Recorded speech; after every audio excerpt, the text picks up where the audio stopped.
આગામી 3 દિવસ દક્ષિણ ગુજરાતમાં વરસાદની આગાહી। ચોમાસા પહેલા હવામાન વિભાગે મોટી આગાહી કરી છે। આગામી 7 દિવસ ગુજરાતમાં વરસાદ નહીં જોવા મળે। 18 જૂનથી દક્ષિણ ગુજરાતના જિલ્લામાં હળવાથી મધ્યમ વરસાદની આગાહી રહેશે। અધિકતમ તાપમાન કોઈ વધારે બદલાવ નહીં રહે। અમદાવાદમાં આદિ વાદળછાયું વાતાવરણ રહેશે। આગામી 3 દિવસ સુરત, તાપી, નવસારી, ડાંગ, વલસાડ, દમણ અને દાદરાનગર હવેલીમાં નહિવત વરસાદની આગાહી છે।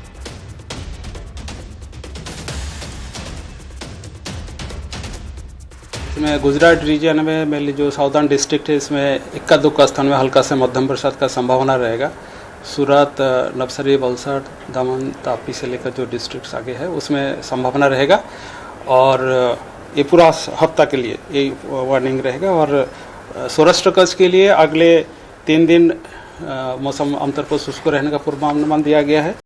18 जून से आइसोलेट इक्का दुक्का स्थानों में मेनली दक्षिण गुजरात की जो जिला है भावनगर और आसपास क्षेत्र अमरेली, इसका हल्का से मध्यम बरसात का संभावना रहेगा। तो शांत ચોમાસાએ ચિંતા વધારી છે। એક સપ્તાહથી અરબ સાગરની શાખા સ્થિર થયેલી છે। 7 દિવસમાં સહેજ પણ પ્રગતિ જોવા નથી મળી અને ગુજરાતથી હજુ પણ દૂર છે ચોમાસું। 7 દિવસમાં સહેજ પણ પ્રગતિ નથી। ગુજરાતથી હજુ 250 કિલોમીટર દૂર ચોમાસું સ્થિર થયેલું છે અને હજુ વરસાદ જે છે એ ખેંચાય એવી સંભાવના દેખાઈ રહી છે। આમ તો 15 જૂનની આસપાસ ગુજરાતમાં ચોમાસું બેસી જતું હોય છે। હવામાનનું આકલન પણ એ પ્રકારનું હતું, પરંતુ હજુ સુધી વરસાદ આગામી 7 દિવસ સુધી ગુજરાતને સ્પર્શ કરે એવી સંભાવના નથી દેખાઈ રહી। જોકે હળવા વરસાદની સંભાવના ચોક્કસ રહેશે। ખેડૂતોની રેલીમાં પોલીસની માનવતા જોવા મળી। ખેડૂત રેલીમાં આવેલા પોલીસ કર્મીઓએ ખેડૂતને આપી છાસ। પોલીસ અધિકારીઓએ છાસ વિતરણ કરીને માનવતાનું ઉદાહરણ પૂરું પાડ્યું। ખેડૂતો અને પોલીસ વચ્ચે સભા સ્થળે આ માનવતાના દ્રશ્યો પણ જોવા મળ્યા। હાલમાં ખેડૂતો મોટી સંખ્યામાં ટ્રેક્ટર રેલી યોજી અને ગાંધીનગર કૂચ કરી રહ્યા છે। ત્યારે આ દરમિયાન કોઈ ખેડૂત જે છે આટલી આકરી ગરમીમાં વિરોધ કરવા પહોંચ્યો છે, ત્યારે પોલીસ કર્મીઓએ આવા ખેડૂતો માટે છાસનું પણ વિતરણ કર્યું।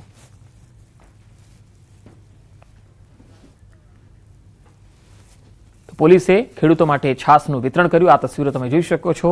તમામ ખેડૂતો જેઓ ગરમીમાં અહીંયા વિરોધ પ્રદર્શન કરી રહ્યા છે ત્યારે તેમને છાસનું વિતરણ કરી અને તેમને ગરમીથી રાહત આપવાનો એક પ્રયાસ પોલીસે કર્યો। એક માનવતાનું ઉત્તમ ઉદાહરણ તેમણે પૂરું પાડ્યું। અહીંયા મોટી સંખ્યામાં ખેડૂતો ગાંધીનગર એક સભા કરી રહ્યા છે। અમદાવાદ શાંતિપુરા સર્કલથી ગાંધીનગર સુધીની આ રેલી છે। કિસાન અધિકાર યાત્રા એવું નામ આપવામાં આવ્યું છે। અમદાવાદમાં નિર્માણ સ્કૂલમાં એબીવીપીનો વિરોધ જોવા મળ્યો। એસએસ ડિવાઇન સ્કૂલને લઈને આ વિરોધ હતો। સ્કૂલમાંથી ધોરણ 10ના વિદ્યાર્થીઓના એલસીની ચોરી મુદ્દે વિરોધ થયો। માર્કશીટ સહિતના ડોક્યુમેન્ટ ચોરી થવા મુદ્દે રજૂઆત થઈ। કોર્ટમાં મામલો હોવાનો આચાર્યએ દાવો કર્યો છે।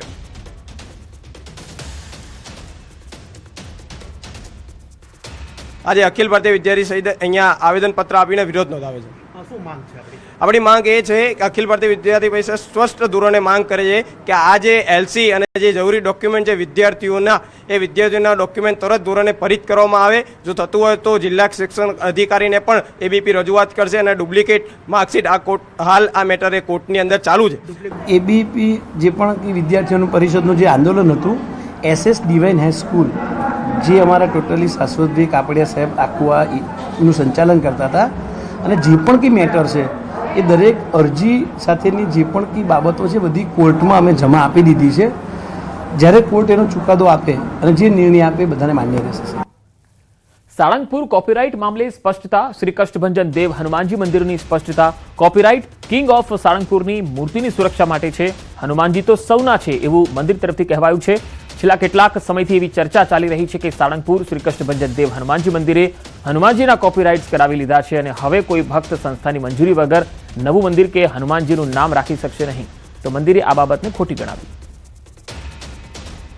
આવી મોટી છેતરપિંડી અને આર્થિક લૂંટ વડા ભક્તોને બચાવવા માટે જ કાનૂની નિષ્ણાંતોની સલાહથી માત્ર સાળંગપુર ધામ સ્થિત કિંગ ઓફ સાળંગપુરની શ્રી વિશિષ્ટ મૂર્તિ, તેના સુવર્ણવાગા અને સંસ્થાના લોગો, તેના જ અમે કોપીરાઇટ અને ટ્રેડમાર્ક લેવામાં આવ્યા છે।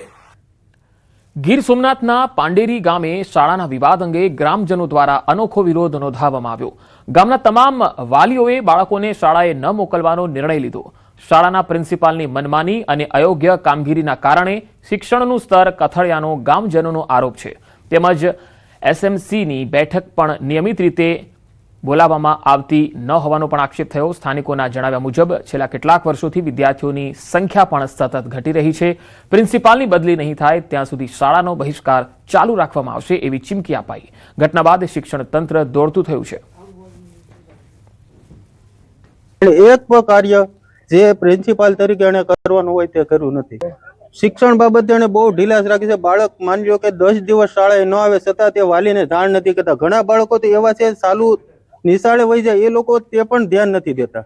જ્યાં સુધી આ મુદ્દાનું કોઈ નિરાકરણ નહીં આવે, પ્રિન્સિપાલને અહીંથી બદલી નહીં થાય ત્યાં સુધી અમારી લડત ચાલુ રહેશે. પ્રિન્સિપાલ તરીકેની એને એકય ફરજ નિભાવી નથી. એસએમસીની સમિતિની રચના એને 3 થી 4 વર્ષ પહેલા કરેલી હશે. એ કોઈ ગામજનોને કે એસએમસીના સભ્યોને કોઈને ખ્યાલ નથી. કોઈ દી એસએમસીની નવી નિમણૂક નથી કરી ને સાઈનું પોતાની રીતે એજન્ડામાં ખોટી કરેલી છે. ને અમારો મુદ્દો આ ત્યાં સુધી ચાલુ રહેશે કે જ્યાં સુધી સાહેબની બદલી નહીં થાય.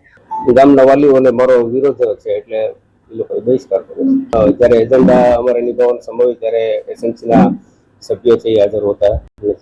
હાજર વાલીઓ છે એ ક્યારેય બધા પૂરતા નિશાળમાં હાજર જ નથી રહેતા. એને કોઈ પ્રોબ્લેમ હોય કે કંઈક ફરિયાદ હોય કે રજાઓ લેવાની હોય કે એવું કોઈ હોય ત્યારે જ હાજર હોય છે.